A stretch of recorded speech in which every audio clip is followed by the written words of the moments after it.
Ընկերություններով կիսվեք։ Նախ բնականաբար մենք չսահմանափակվեցինք այն նեղորակարգի մեջ, որ իրենք էին մեզ ներկայացնում։ Դե խոսքը վերաբերում էր գենդերային հավասարությանը, ինչ-որ կանանց նկատմամբ բռնություններ, իրավահավասարություն, հանդուրժողականություն ներքին և Լեռնային Ղարաբաղի փախստականների ինտեգրման հետ կապված այստեղ խնդիրներ տեղահանված անձանց։ Նախ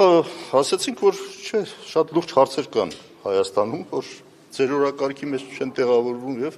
սա առիթ է, որ մենք խոսենք այդ թեմաներով, որովհետև մենք ուզեցել ենք նախ առանձին օպոզիցիայի հետ, ընդդիմության հետ հանդիպում, որովհետև այդ կարճ ժամանակում տեղավորվել հնարավոր չի։ Այդուամենայնիվ փորձեցինք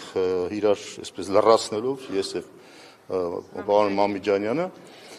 հիմնականում 4 թեմաների մասին ենք խոսել՝ քաղբանտարկյալներ, եկեղեցու դեմ արշավ, ուրեմն գերիների հարց եւ ընդհանրապես Եվրոխորհրդի մոտեցումները եւ մեր հարաբերությունները Եվրոխորհրդի հետ։ Քաղբանտարկյալների հետ կապված ես ասացի, ես այն անձանցից եմ եղել, որ եղել է այդ 5 չափանիշները ձևավորող հանձնաժողովի անդամ ժամանակին, գիտեք, քաղբանտարկյալներ տերմինը ձևակերպումը Եվրոխորհրդի խորհրդանական վեհաժողովն է տվել եւ 5 չափանիշներ կան։ Ես ասացի, կարող եմ վստահաբար հայտարարել, որ այդ չափանիշներին համապատասխան տասնյակից ավել քաղբանտարկյալներ ունենք, որ մարդիկ այսօր ոչ միայն իրենց անգամ խոսքի համար են այսօր դատապարտված կամ կալանավորված, այլ մտքի ենթադրյալ։ Օրինակի համար դուք ինձ բացատրեք, ոնց կարելի է դիտարկել մեր ձևով եկեղեցին պաշտպանելը որպես տերորիստական կամ ինչ-որ սահմանադրական կարգին դեմ կոչ։ Չէ, լսում է, դե կասեմ, իրենք վերջում իհարկե անդրադարձան, բայց շատ բան, համառոտ, բայց անդրադարձան, ամեն դեպքում չեն կարող չլսելու տալ դա։ Բայց իրենք գիտեն Եթե չգիտեն շատ ավելի վատ է, որովհետև ամիսներ շարունակ, բայց եթե չեն անդրադառնում այդ նշանակումը, չեն ուզում այդ թեմաներով խոսել։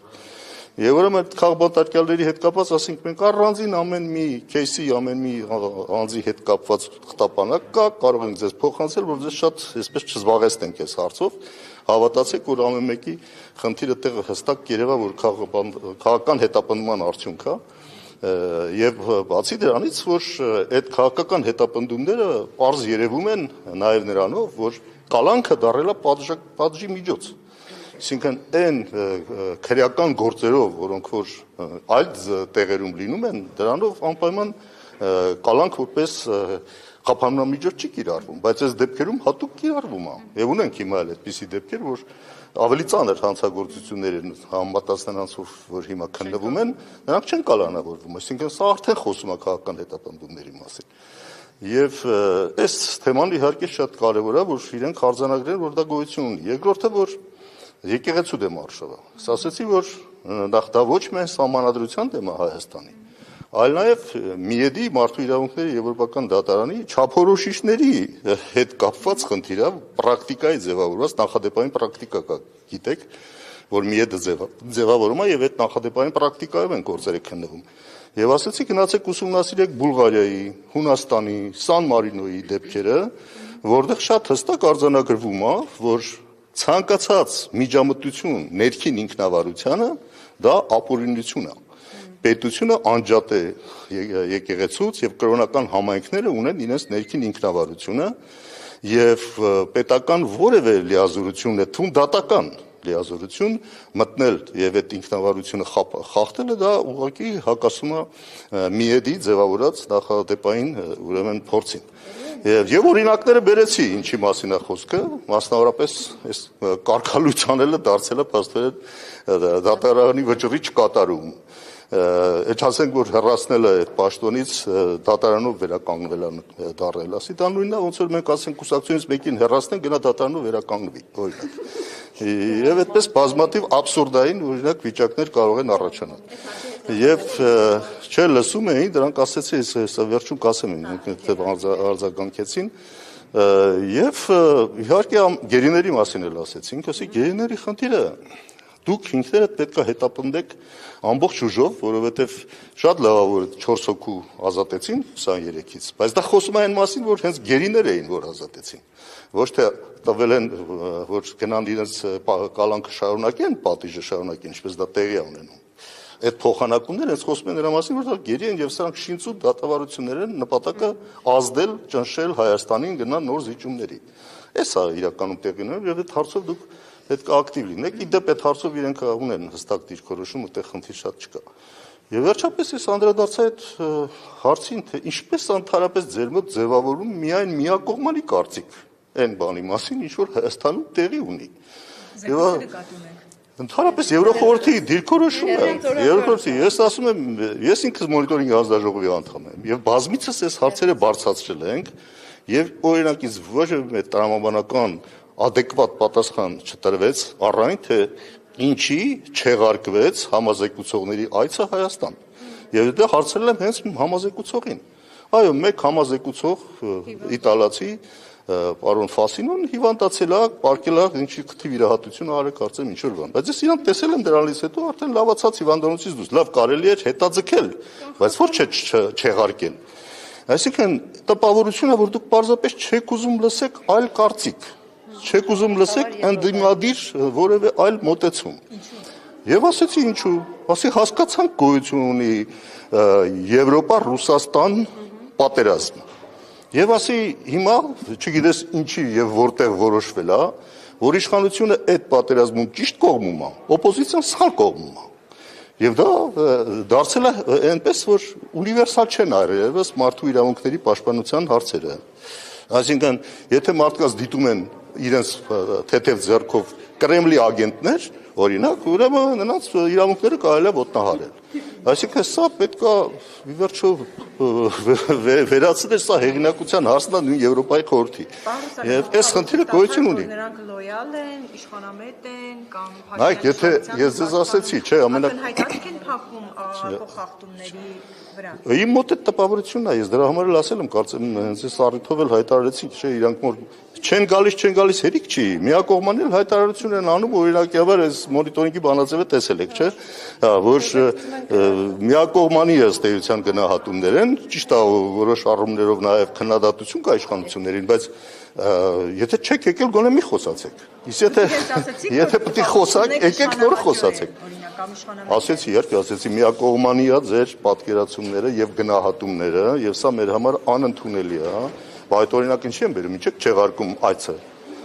Համազեկուցողները ինչի պիտի չգային։ Իշխանության ներկայացուցիչները ինչ էին ասում, որտեղ Իշխանության ներկայացուցիչները դրանք չեն, իրանք այդ 3 թեմաներին էին անդրադառնում։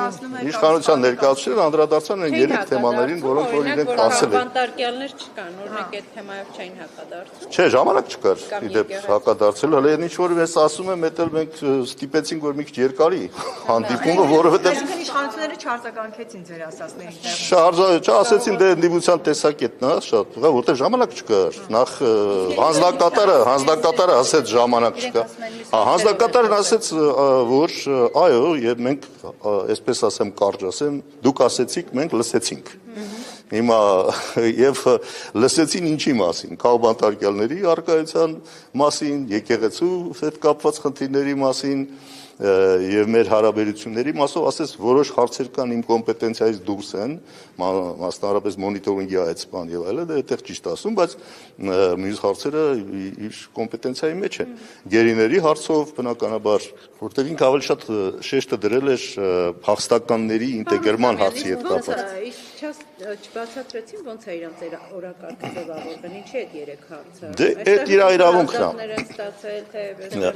հարցում են արել այդ Չէ, դրանց չհասցրեցին, հարգելի ժամանակ չկար։ Իսկապես 45 րոպեରେ, որից 10 րոպե նախուշացումով մտանք, նախորդը բաներ, հա։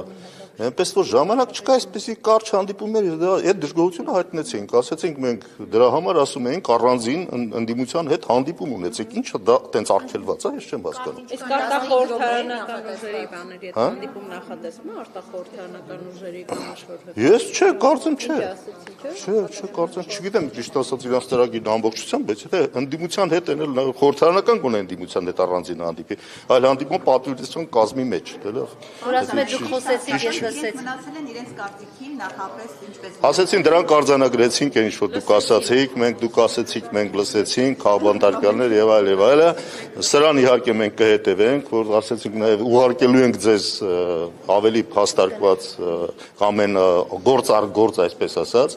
ասեցին լավ դա ուսումնասիրենք, այդքանը, հիմա ինչքան են դրանից հետո չգիտեմ։ Իրենք զեկույց են, չէ՞, հրապարակելու, երբ է սպասում իրենց զեկույց։ Հա, դե հանձնակատարը այցից հետո ինքը հաշվետվություն է ներկայացնում, ես կարծում եմ, պետք է որ ապրիլյան նստաշրջանին, հուսով եմ ապրիլյան նստաշրջանին որևէ արձագանք արդեն կլինի։ Պարոն Ռուստամյան, նույն այդ հարցի Ռուսաստան-Եվրոպա թեմայով ես քաղաքական Բաքոյանին հասցրեցի, կրկին հիշեց հիբրիդային պատերազմի մասին եւ ասաց, որ դիտարկմանը, որն այդ հիբրիդային պատերազմը Թուրքիայի եւ Ադրբեջանի կողմից Հայաստանի նկատմամբ, ասաց չէ,